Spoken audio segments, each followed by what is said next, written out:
నమస్తే, welcome to our channel. మనతో పాటు ప్రస్తుతం బీఆర్ఎస్ మహిళా నాయకురాలైన మంజుల రాణి గారు ఉన్నారు. మరి అక్కతో మాట్లాడదాం. అక్క నమస్తే. అక్క నమస్తే అమ్మా. అక్క నిన్న రేవంత్ రెడ్డి గారు అయితే కొన్ని వ్యాఖ్యలు చేశారు. కడుపు నిండా విషం, కడుపులో మొత్తం విషం పెట్టుకొని పని చేయకండి, ఇప్పటి నుండైనా మమ్మల్ని పని చేసుకోండి అండి. మీరు అలా చెప్తుంటే మేము ప్రతిపక్షాలకు ఆన్సర్ సమాధానం ఇచ్చుకుంటూ కూర్చుంటున్నాము. మేము ప్రజలలో వెళ్ళట్లేదు. చివరి 6 నెలలు చూసుకుందాం మీరా మేమా అని రేవంత్ రెడ్డి గారు అయితే నిన్న సభలో అన్నారు. మరి దానికి ఏం చెప్తారు అక్క మీరు? ఏం చెప్తామంటే 3 ఏళ్ళలో ఏమైనా సంకనాకిండా మీ రేవంత్ రెడ్డి ఇన్ని రోజులు? ఎక్కిన మాట వినమ్మా, ఎక్కిన ప్రతిసారి స్టేజ్ మీద గానీ గల్లీ గానీ ఏమంటారు కదా, వాడు ఎక్కడ పోతే అక్కడ కేసీఆర్ కేటీఆర్ హరీష్ రావు అని పేరెత్తుతుంది. వాళ్ళది అంటారు కదా, వాళ్ళు కాలు కడిగి నెత్తి మీద పోసుకునేదాకా వాడు ఏ స్పీచ్ ఇవ్వకపోతుండే. రేవంత్ రెడ్డి కేసీఆర్ లేని స్పీచ్, కేసీఆర్ బాపును అంటారు కదా, మనం ఏదైనా పని చేస్తే గణేష్ మహారాజుని అది చేసుకుంటాం. అట్లా రేవంత్ రెడ్డి కేసీఆర్ పేరు తీసుకొని ఏ పని అయినా స్టార్ట్ చేసిండు. మళ్ళా అంటారు కదా, సిగ్గు తప్పి ఇప్పుడు 3 ఏళ్ల తర్వాత విషం నీకుంటది. ఎందుకంటే పాములు, తొండలు, బోరెలు అంటారు కదా, అవి ఏమంటారు, ఎండ్రకాయలు, తేళ్లు అన్ని నువ్వు మింగినావు కాబట్టి నీ కడుపులో విషం ఉన్నది కాబట్టి ఈ రోజు కాళేశ్వరం నీళ్లు వదిలిపెట్టకుండా ప్రజలను కాల్చుక తిని అంటారు కదా, లగచర్య తెచ్చి హైడ్రా తెచ్చి ఇప్పుడు రేపులు అవుతున్నాయి. బండి సంజయ్ కొడుకుని వదిలిపెట్టినావు. సిగ్గుందా రేవంత్ రెడ్డి? నీకేమన్నా పోక్సో కేసులా అరెస్ట్ అయితే చరిత్రలో ఫస్ట్ ఉండొచ్చు, బెయిల్ వచ్చింది.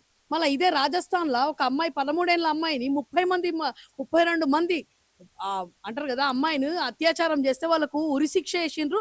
ఆల్రెడీ వాళ్ళకు ఉరిశిక్ష వేసిండ్రు. ఎంతమంది దొరికిండ్రో వాళ్ళను నడి రోడ్డు మీద వాళ్ళకి ఉరిశిక్ష వేసిండ్రు. మళ్ళీ వీళ్ళని ఎట్లా వదిలిపెడతారు?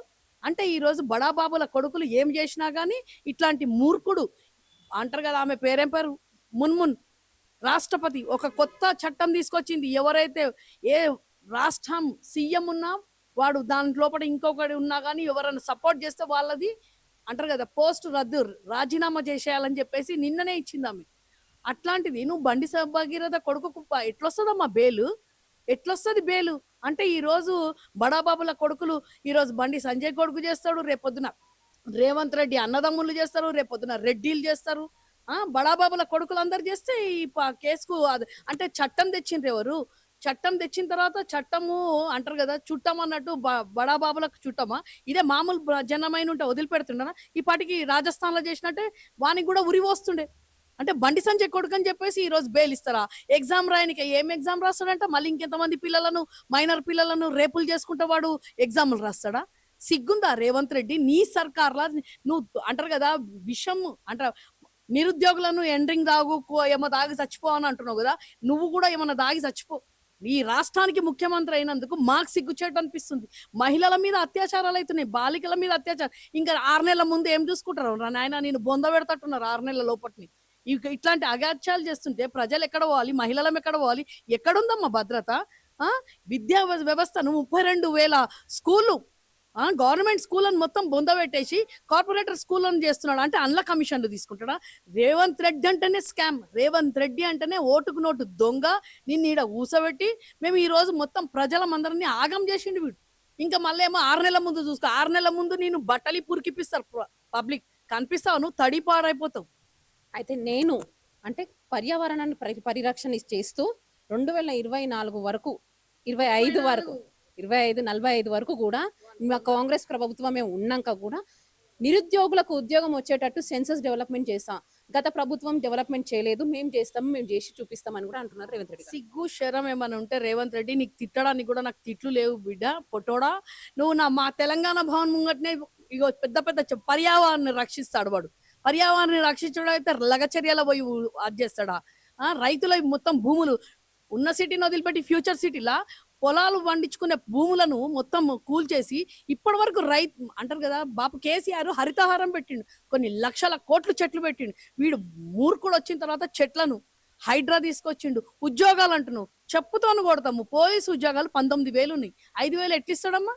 నువ్వు వచ్చినప్పటి నుంచి 1 ఇయర్కి ఒక్కసారి 2 లక్షల ఉద్యోగాలు 6 లక్షల మందికి ఇచ్చిండా? 6,000 మందికి కూడా ఇవ్వలే. అంటే అశోక్ నగర్ కు పోతావా? మళ్ళీ అంటే ఆ పొట్టోని రాహుల్ గాంధీ మిలుస్తావా? మళ్ళీ వాని దగ్గరికి మేము అందరం పోవాలన్నా?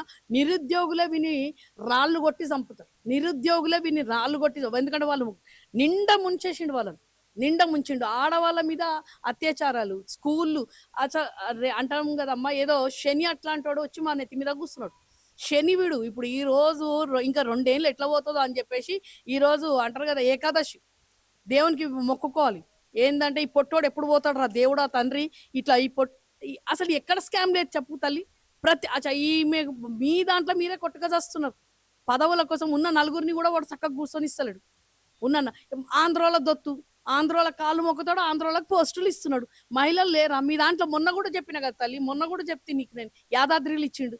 అంటే ఉన్న పోస్టులేమో ఆంధ్రోలకు ఇస్తాడు, ఉన్న ఉద్యోగాలేమో అంటారు కదా సంకనాక్కి ఇస్తాడు. ఇంకా 34 వరకు ఏమో సంకనాక్తా అంటున్నాడు. ఏందో హైడ్రాది ఇచ్చినందుక, రైతు బంధు ఇస్తున్నందుక. యూరియాకు ఈ రోజు కూడా మీరు మీడియా వాళ్ళు చూడండి, యూరియా కోసం కొట్లాడుకుంటున్నారు. బాపు కేసీఆర్ ఉన్నప్పుడు యూరియా ఒక ఫోన్ చేస్తే ఆటో వాడు తెచ్చేస్తుండేనట 10 సంచులు. వీడు ఒక్క ఎకరానికి యాప్ పెట్టినట. యాప్ ఎవర్రా నువ్వు, అంగుటా చాపోని. వాని కొడుకుకేమో పూరీలు చేస్తాడు. ఉన్న పిల్లలు హాస్టల్ ఉన్న పిల్లలు హాస్పిటల్లో పడతానేమో పట్టించుకునే దిక్కులేదు. వాని మన్మన్కి పూరీలు చేసి, భార్యకు పూరీలు చేసి పెడుతున్నాడు ఇంట్లో. ముఖ్యమంత్రి అయ్యిండు పూరీలు చేసుకోనికేనా? పూరీలు చేసి అవి చేయనికి నువ్వు ఇంట్లో కూర్చున్నావా? అంటే ఉన్న ప్రజలు నీ ప్రజలను కన్న పిల్లల్లాగా చూసుకోవాలి. నువ్వేం చేస్తున్నావు? ఇంట్లో పూరీలు చేస్తున్నావు అని సోషల్ మీడియాలో వైరల్ అవుతావు. మన్మన్ కోసం అంటారు కదా మెస్సీని పిలిపించుకుంటాడు. మన్మన్ కోసం 5 ఏళ్ళలో 6 ఏళ్ళ మన్మన్ కోసము మెస్సీని పిలిపిస్తాడు, పూరీలు చేస్తాడు. వేరే పిల్లలేమో అంటారు కదా గురుకులాల పిల్లలు చచ్చిపోతే కూడా పట్టించుకున్నట్టు వాళ్ళకి ఏమైనా ఇచ్చిండ్రమ్మా ఇప్పటి వరకు? మీ ప్రభుత్వంలో ఉన్నప్పుడు 23rd ర్యాంక్ ఉందేనంట స్టడీస్ విషయంలో, ఎడ్యుకేషన్ విషయంలో. ఇప్పుడు 13th ర్యాంక్ వచ్చిందంట. అంటే మా ప్రభుత్వం వచ్చినాక ఎడ్యుకేషన్ సిస్టమ్ అనేది ఇంకా బాగుపడ్డదని కూడా అంటున్నారు. అన్పడగాడు వచ్చిన తర్వాత ఎడ్యుకేషన్ సిస్టమ్ మారిందా, పైకి పెరిగిందా? అంటే క్రైమ్ ఏమో పెరిగిపోతుంది, ఎడ్యుకేషన్ ఏమో మా వీళ్ళదంటే సిగ్గుంటమానే నీకు రేవంత్ రెడ్డి, నీది నువ్వే వేసుకుంటున్నట్టు. నువ్వు ఏం ఎడ్యుకేషన్ పెరిగిందని చెప్పేసి, దేని గురించి ఎడ్యుకేషన్ పెరిగింది? గవర్నమెంట్ స్కూల్ తీసేసినందుకు ఎడ్యుకేషన్ పెరిగిందా? ప్రైవేట్ వాళ్ళు నీకు సంచులు తెచ్చిస్తున్నారు, ఎడ్యుకేషన్ పెరిగిందా? ఏం నోటికి వచ్చినట్టు మాట్లాడతాడమ్మా. ఒకప్పుడు తెలంగాణ ఎట్లుండే, ఇప్పుడు తెలంగాణ ఎట్లున్నది, ఒకప్పుడు ఎకనామిక్ ఎట్లుండే, ఇప్పుడు ఎకనామిక్ ఎట్లున్నది. విద్యారంగంలో అయినా కానీ అంటారు కదా క్రైమ్ అయినా కానీ అన్ని గుండు సున్నా చేసిండు రేవంత్ రెడ్డి. అయితే బండి భగీరథ్ కేసులోనైతే ఇటీవల అంటే ఒక 5 ఇయర్స్ 6 ఇయర్స్ బ్యాక్ లో ఒక యూట్యూబర్ ఇలానే చేస్తే తనకి ఇప్పుడు కూడా జైలు శిక్షనే ఉండేనంట. మొన్నటి కూడా కొన్ని వార్తలైనా వినిపిస్తున్నాయి.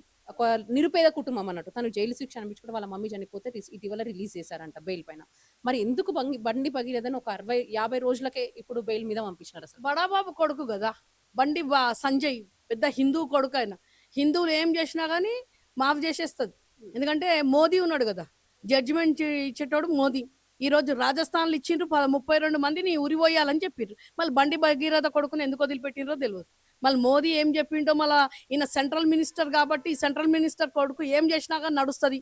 సెంట్రల్ మినిస్టర్ కొడుకులు, ముఖ్యమంత్రులు, మంత్రుల కొడుకులు, ఎమ్మెల్యేల కొడుకులు అంటారు కదా ఆడవాళ్ళని ఎక్కడంటే అక్కడ మానభంగాలు చేయొచ్చు, మర్డర్లు చేయొచ్చు, అరాచకాలు అన్ని చేయొచ్చు, వాళ్ళు కుంభకోణాలన్నీ చేసుకోవచ్చు. కానీ వాళ్ళకి మాత్రం మాఫీ ఉంటుందంట.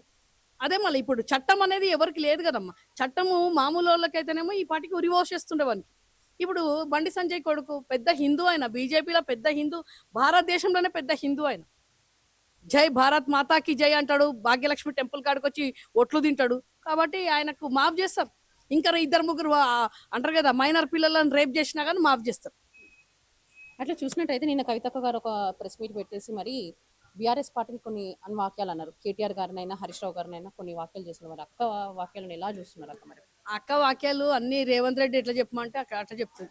ఏ రోజు రేవంత్ రెడ్డిని మేము అంటారు కదా బొంద పెడతామని చెప్పేసి దేని గురించి అయినా కానీ అందరం కలిసి వాడిని అంటారు కదా బొంద పెట్టడానికి ఓంగానే అక్క వచ్చి వాడిని బొందలకి ఎంత ఇస్తుంది. వాడిని అంటారు కదా డైవర్షన్ పొలిటిక్స్ అంటారు. దీన్ని డైవర్షన్ పొలిటిక్స్లో కవితక్క వచ్చిందన్న. ఎందుకంటే ఆమె రేవంత్ రెడ్డి ఇచ్చిన బాణమే. ఆమె ఏదో చెప్తుంది, సోషల్ మీడియాలో అంటున్నది, అదంటుంది. అక్క ఇది కుటుంబ సమస్య అని ఇంతకుముందు కూడా చెప్పినా, ఇప్పుడు కూడా చెప్తున్నా.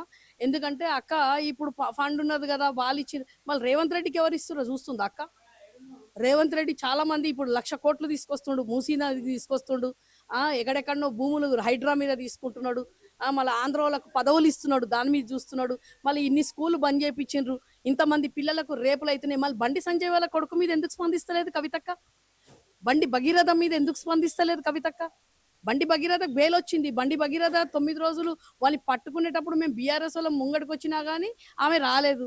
రాజకీయాలలో లేని వాళ్ళ గురించి నేను మాట్లాడా, రాజకీయంలో లేడంట ఆ పిల్లగాడు. ఆ పిల్లగాని గురించి నేను మమ్మల్ని ఇప్పుడు రాజకీయంలో లేని వాళ్ళ గురించి నువ్వు మాట్లాడి, రాజకీయంలో ఉన్న వాళ్ళ గురించే మాట్లాడతా అంటే, ఈరోజు రేవంత్ రెడ్డి మళ్ళీ నువ్వు చెప్పే మాటలు, నువ్వు చెప్పేటివన్నీ ఏందంటే, ఆయన ఎట్లా చెప్తే ఈమె అట్లే వింటది. అంతకు మించి ఏమి లేదు ఆడ. కవితక్కది ఏందంటే, ఈయనను ఇరుకులో పెట్టినామంటే కవితక్కొచ్చి బయటికి తీస్తాను. నేను కవితకి ఏమన్నా అంటే, నేను ప్రాణం పోయిన బీఆర్ఎస్ పార్టీలోకి అయితే రాను అని కూడా కవితక్క నేను ఒక మాట అంటున్నాను. పిలిచిండ్రెవరక్క నిన్ను? నీ ప్రాణం ఎందుకు? నిమ్మలంగా నువ్వు 100 సంవత్సరాలు బతుకు.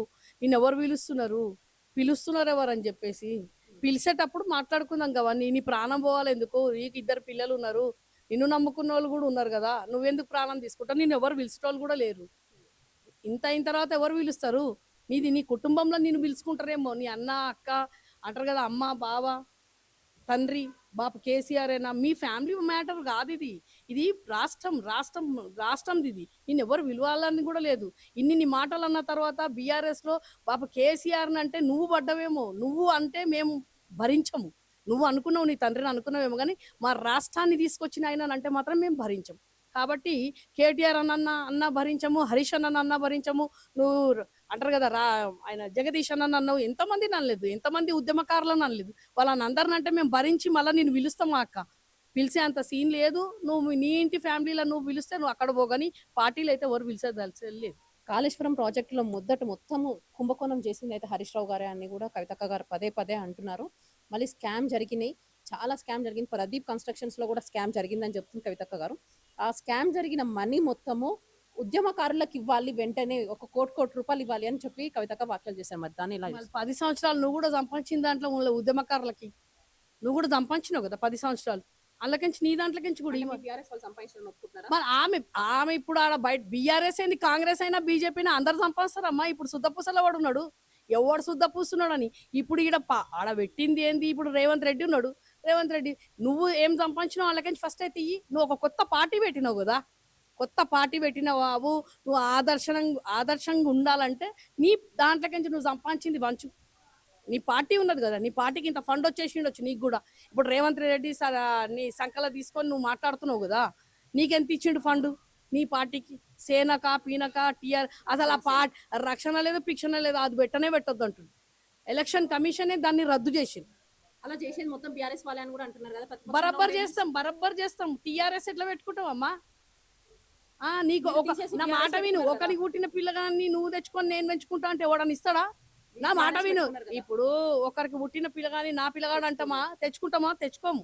కాబట్టే ఇక్కడ పుట్టిన బీఆర్ఎస్ నుంచి పుట్టింది టీఆర్ఎస్ నుంచే మేము బీఆర్ఎస్ కు రాష్ట్ర స్థాయి నుంచి దేశ స్థాయికి పోయినాం. నువ్వు రాష్ట్ర స్థాయికి పేరు పెట్టుకొని నేను గెలుస్తాను, నేను దాని మీద పబ్బం గడుపుకుంటా అంటే ఎట్లయితుంది? కాదు కదా. నీ పార్టీ నుంచి ఎంత ఫండ్ ఇస్తావో చూద్దాం. ఉద్యమకారులకి కొత్త పార్టీ పెట్టినావు, మస్తు ముఖ్యమంత్రి అయితే అంటున్నావు నువ్వు. 10 ఏళ్ల కాలంలో కూడా ఉద్యమకారులతోని గురించి మాట్లాడిందనంట కేసీఆర్ గారితో, అప్పుడు పట్టించుకుంటారంట. మరి ఇప్పుడు కూడా మీరు ఎందుకు పట్టించుకోవట్లేదు? బీఆర్ఎస్ వాళ్ళు ఉద్యమకారులను ఎందుకు పట్టించుకోవట్లేదు? పట్టించుకుందే ఇప్పుడు ఉద్యమకారులందరూ మళ్ళా మాయంబడి ఉన్నారా? పట్టించుకుందే ఉద్యమకారులందరూ ఇప్పుడు ఉన్న వాళ్ళు అందరికి పదవులు ఇచ్చిండా? ఉద్యమకారులు లేరా అమ్మ? ఆమెకు కనిపిస్తలేరేమో. ఆమె వెనక అందరు మళ్ళీ రేవంత్ రెడ్డి ఇచ్చిన బాణాలు అందరూ వస్తున్నారేమో. కాంగ్రెస్ వాళ్ళు మేము ఉద్యమకారులం అనుకొని వస్తుండ్రేమో. మళ్ళీ ప్రదీప్ కన్స్ట్రక్షన్స్ గురించి చెప్పరా? ప్రదీప్ అంటారు, వినోద్ అంటారు, ఇంకెన్నో కన్స్ట్రక్షన్స్ పేర్లు చెప్తానే ఉంటారు. ఆమె ఎన్నో పేర్లు చెప్తుంది. చెప్పేటోళ్ళు వినేటోళ్ళు కూడా మస్తు వింటాము అంటాం కదా. చెప్పేటోళ్ళు ఎంత చెప్తుంటే వినేటోడు అంత వింటాడు, వీడియోలు చేస్తుంటాడు, పెడుతుంటాడు.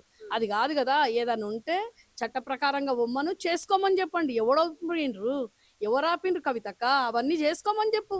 నీళ్ళు వదిలిపెట్టమని కొట్లాడు. రైతులకు నీళ్లు కావాలని చెప్పు కొట్లాడు. రైతులకు యూరియా ఇయ్యమని కొట్లాడు. రేవంత్ రెడ్డి మీద రైతులను కన్నమ్మ కష్టాలు పెడుతున్నారు. ఆడపిల్లలను మానభంగాలు చేస్తున్నారు. ఆడపిల్లను బండి భగీరథను ఎట్లా బేలొచ్చిందో అడుగు. అది మంచిగా ఉంటుంది. నువ్వు కొత్త పార్టీ పెట్టినావు, ముఖ్యమంత్రి కావాలనుకున్నాము, ఈవిడి మీద కొట్లాడు. ఆడ పైసలు ఉన్నాయి, ఈడ మూటలు ఉన్నాయి అని రేవంత్ రెడ్డి చెప్పిన అడ్రస్లన్నీ నువ్వు చెప్తుండే. అల్లకెంచింది ఇళ్ళకెంచింది చూడు కాదు. నువ్వైతే ముఖ్యమంత్రి